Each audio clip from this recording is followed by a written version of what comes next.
Dobrý deň, priatelia. My sa nachádzame nedaleko Madaby.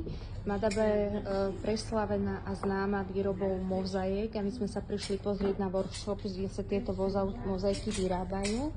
Takže napríklad tento obrázok, čo tu robí slečna alebo pani, má pripravené teda plátno, na ktorom je predkreslený obrázok, ktorý chcú vytvoriť.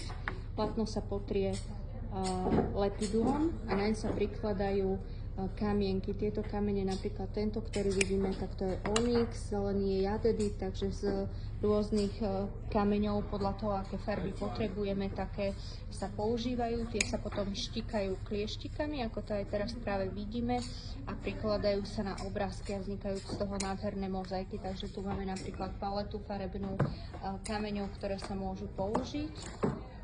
Aj tu sa nám rysuje nejaký strom šťastia.